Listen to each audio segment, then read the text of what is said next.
সুপ্রিয় শিক্ষার্থী, আসসালামু আলাইকুম। আরিফস একাডেমির পক্ষ থেকে তোমাদেরকে জানাই শুভেচ্ছা। আশা করি তোমরা ভালো আছো এবং সুস্থ আছো। তো আজকে আমি তোমাদের গণিত বইয়ের পৃষ্ঠা নম্বর 100 এর যতগুলো অঙ্ক আছে, ঠিক আছে, মূলত আজকের ক্লাসে আমরা সমতল ভগ্নাংশ নির্ণয় করা শিখব এবং নিচে তোমাদের 2 নাম্বার এই যে খালি ঘরগুলোতে সঠিক সংখ্যা বসাই এটা শিখব, ঠিক আছে। এটা নির্ণয় করা খুব সহজে, ঠিক আছে। তো এটা নির্ণয় করার আগে আমাদেরকে একটু সমতল ভগ্নাংশ কিভাবে নির্ণয় করতে হয় এটা জানতে হবে, ঠিক আছে। তো এই সমতল ভগ্নাংশ নির্ণয় কিন্তু আমরা ক্লাস 3তেও শিখেছিলাম, ঠিক আছে। হয়তোবা অনেকের মনে আছে, আবার কারো মনে নাই, ঠিক আছে। তাই আমরা নতুনভাবে শিখব, একেবারে সহজ একটা টপিক, ঠিক আছে। তো সমতল ভগ্নাংশ আমরা কিভাবে নির্ণয় করতে পারি, দেখো ভাইয়া, এখানে আমি যে ভগ্নাংশ তুলে রেখেছি, ঠিক আছে। তো এই যে এই ভগ্নাংশটাকে যদি আমরা চিন্তা করি, ঠিক আছে, এই ভগ্নাংশটাকে 5/2কে যদি আমরা চিন্তা করি, তো এখানে দেখো হর আছে 5, লব আছে 2, ঠিক আছে। হর আছে 5, লব আছে 2, ঠিক আছে। তো সমতল ভগ্নাংশ আমরা কিভাবে নির্ণয় করতে পারবো? যদি কোনো ভগ্নাংশের লব এবং হরকে, ভালো করে কথাটা মনোযোগ দিয়ে শুনবা, ঠিক আছে। যদি কোনো ভগ্নাংশের লব এবং হরকে একই সংখ্যা দ্বারা গুণ করা হয় তবে সমতল ভগ্নাংশ পাওয়া যাবে। যদি কোনো ভগ্নাংশের লব এবং হরকে একই সংখ্যা দ্বারা গুণ করা হয় তবে সমতল ভগ্নাংশ পাওয়া যাবে, ঠিক আছে। যেমন দেখো, আমি তো এটা কথাই বললাম, এখন যদি আমরা প্র্যাকটিক্যালি করি তাহলে বোঝা আরও ক্লিয়ার হয়ে যাবে। তো যেমন এখানে দেখো আমাদের 5 আছে হর, লব আছে 2, তাহলে লব এবং হরকে একই সংখ্যা, যেমন যদি আমি তোমার ধরো 1 দ্বারা গুণ করব না, ঠিক আছে, কোনো সময় 1 দ্বারা গুণ করব না, তার কারণ 1 দ্বারা গুণ করলে ফিরে আবার এই সংখ্যাটাই চলে আসবে। তাই আমরা 2 থেকে শুরু করব, ঠিক আছে, 2 থেকে শুরু করে যে কোনো সংখ্যা দ্বারা গুণ করব। তাহলে দেখো, যদি আমি এই যে 5/2, ঠিক আছে, এই ভগ্নাংশটাকে 2 দ্বারা গুণ করি, অর্থাৎ লবকে 2 দ্বারা গুণ করলাম, লব 2 ছিল, আবার 2 দ্বারা গুণ করলাম, ঠিক আছে। এরপর হর 5 আছে, 5 লিখলাম, গুণ 2। তাহলে একই সংখ্যা দ্বারা লব এবং হরকে গুণ করতে হবে। তাহলে লবকে যেহেতু 2 দ্বারা গুণ করেছি, তাহলে আমাদের হরকেও 2 দ্বারা গুণ করতে হবে। তাহলে আমরা যেটা পাবো, দেখো, 2 দুগুণ 4 আর 5 দুগুণ 10, ঠিক আছে, 10/4, ঠিক আছে।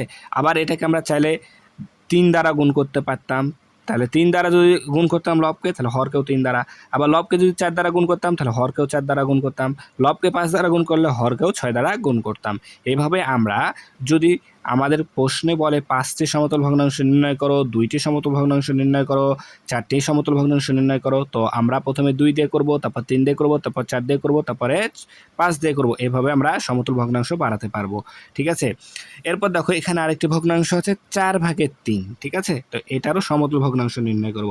তাহলে এখানে যেহেতু 2 দ্বারা গুণ করেছি, তাহলে আমরা 3 দ্বারা গুণ করি। তাহলে দেখো, আমাদের আছে কি 4/3, তাহলে লব আছে 3, তাই লবকে 3 লিখলাম। আমাদের যে কোনো সংখ্যা আমরা 3 দ্বারা গুণ করলাম, চাইলে তোমরা এখানে 4 দ্বারা গুণ করতে পারবা, 5 দ্বারাও গুণ করতে পারবা, ঠিক আছে।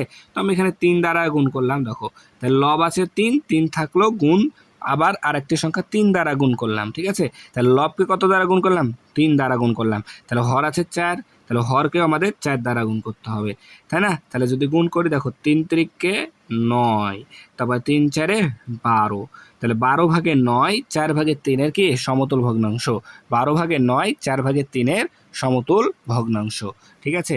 সেম ভাবে যদি এখন আমরা এটা করি, 8/2 সমতল ভগ্নাংশ নির্ণয় করি, তাহলে দেখো, তাহলে এখানে 3 দ্বারা গুণ করলাম, তাহলে এবার 4 দ্বারা গুণ করি একে, তাই না?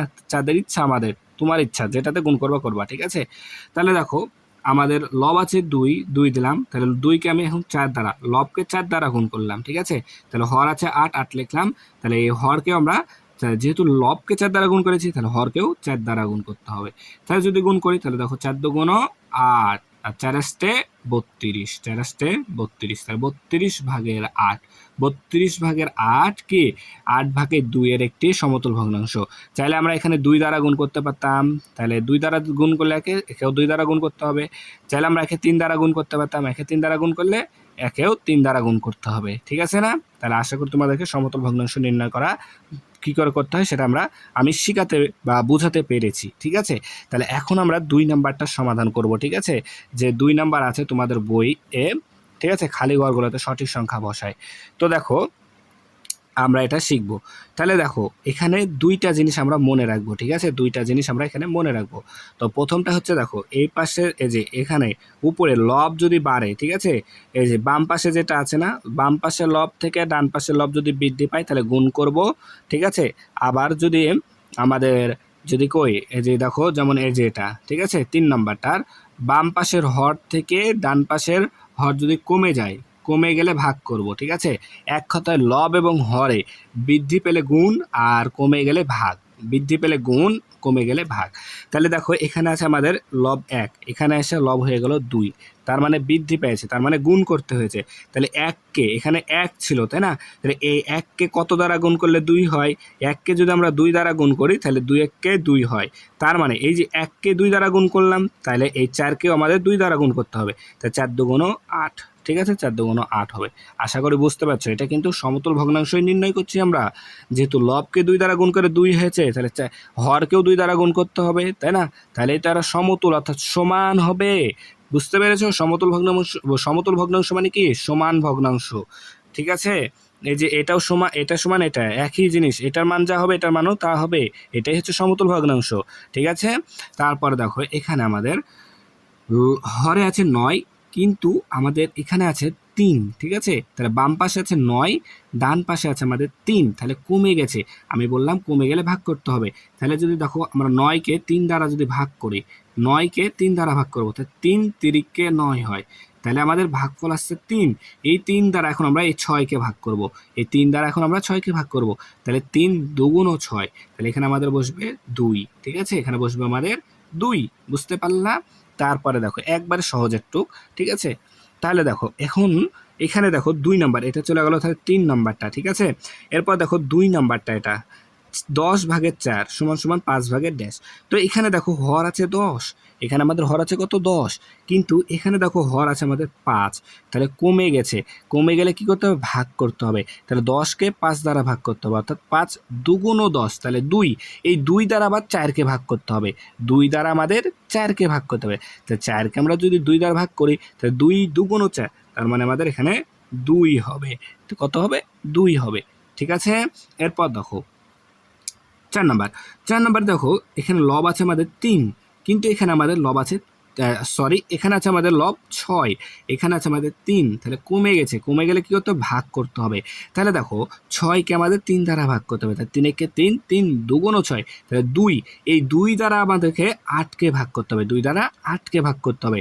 তাহলে 2 একে 2, 2 2 4, 3 2 6, 4 2 8, 4 2 8, তাহলে আমাদের এখানে বসবে 4, ঠিক আছে না, এখানে বসবে 4। তাহলে দেখো একেবারে সহজে কিন্তু এটা আমরা সমাধান করে ফেলতে পারছি, ঠিক আছে। তাহলে আশা করি তোমাদেরকে বোঝাতে পেরেছি, ঠিক আছে। তাহলে আজকে এ পর্যন্তই। ভিডিওটি ভালো লাগলে অবশ্যই লাইক কমেন্ট শেয়ার করতে ভুলবে না, এবং পরবর্তী ভিডিও সবার আগে পেতে আমাদের চ্যানেলটি সাবস্ক্রাইব করে রাখো। আল্লাহ হাফেজ, আসসালামু আলাইকুম ওয়া রাহমাতুল্লাহ।